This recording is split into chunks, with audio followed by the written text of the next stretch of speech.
Good morning. This is the Dharma talk for the Yoga Sutras. The Yoga Sutra that I have chosen to discuss is Yoga Sutra 128. Excuse me. It is, hopefully I am saying this correctly, Tajapas Tadartha Bhavana, meaning to repeat your mantra with reflection upon its meaning is an aid, pulling more energy into that, giving healing within the mind and the body. This practice explains the repetition of japa. Japa is the repetition of a mantra or a spiritual word or an invocation of God that sits deep within yourself. We pull that energy of the repetition of the word, that universal energy, deep within our heart center. It's not just a word anymore, it's a connective energy that brings balance within the body. It's a very powerful technique. It's a very ancient technique. And it's the easiest and simple that have come from existence. Every religion basically has some sort of repetition of japa. We kind of find it, being raised Catholic, I know that we recite the Hail Mary with the rosary. So it's kind of that constant repetition that we don't even realize that we're actually using the words anymore. It brings us to a state of peace, which when we kind of think of japa meditation, we're doing it from our heart center, our center of our being, our center of connection with universal energy.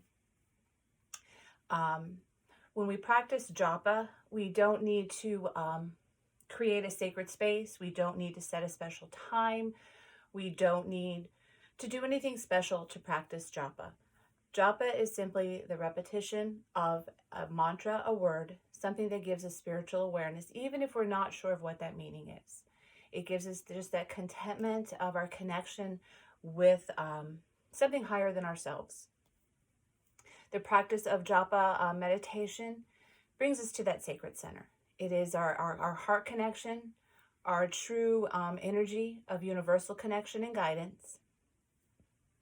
When we simply practice japa, we basically use a mantra. And when we use a mantra can be simply the word Om, or mantra can, be a longer phrase that is given to us, like the ancient practice as a student to a guru. The guru gives a student a mantra. You sit and recite this mantra in the words that the guru had given you. And when you recite the words settle into that heart center. And it's the words that kind of connect you to that rhythm, that anchor of that heart center, that anchor of that universal condition, that we know that there's something more than us, more than this physical existence. We are energy, and it aids in that energy to put us there, a true anchor between the worlds. So when we recite the mantra in this ancient practice, when a teacher feels that the student is ready, the meaning of the mantra comes into existence. And now that simple repetition, that repetition of just saying those words over and over again is within us. It's like we don't even, like the words are there, and we kind of bring that awareness back to japa. Those words exist within us. And now as we kind of have the meaning pours more energy into what is already within us. So the words exist first with the repetition, and then we slowly bring in that energetic meaning that comes with us.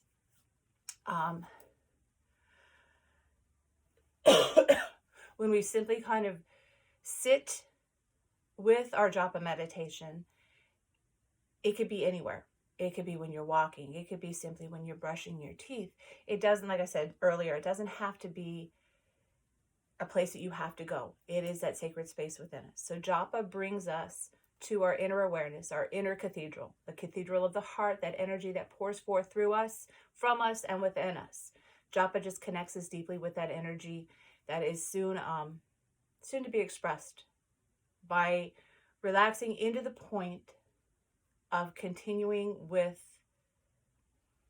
I'm losing my train of thought here, like the training of the words. Like it's like you don't even need to know that you're actually using japa. It becomes such a part of you that mantra is deep within your heart center.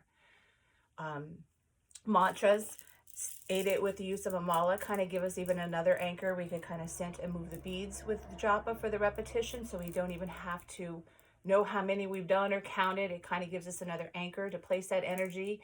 And then magically our malas become this beautiful energetic connection that we want to stay with and continue to hold within us. To begin a japa practice, simply just sit with the word of Om. Just repeat Om, Om, Om. Anytime that you feel you have time that you want to clear out energy, anytime you want to kind of move forth, just kind of find that sacred space within you before you react. Practice that pause, and during that pause, we could actually practice japa. Just kind of constantly repeat Om or a sacred word that seems right for you. Om, very simplistically, is the whole journey of life. We discussed that in an earlier Dharma talk about the meaning of Om. So Om is the basic seed of life. It is our cosmic vibration of energy. It takes us through the whole cycle of life. So just repeating Om clears out energy, opens up that heart chakra, and connects us to what's to come, what is past, and what is right where we are. As always, with a japa meditation, just do it. Do it, connect with it, and our Yoga Sutra is from chapter 1. So this is kind of the definitive energies of what yoga is that's going to take us further along this journey called life.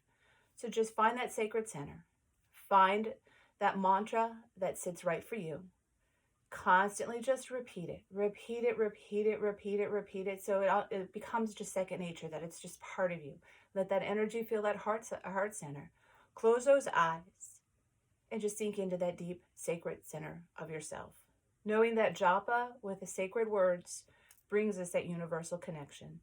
It opens up the heart chakra, and with an open heart chakra, we're able to connect and fulfill our energy, our journeys through the world, and kind of lighten our load a bit.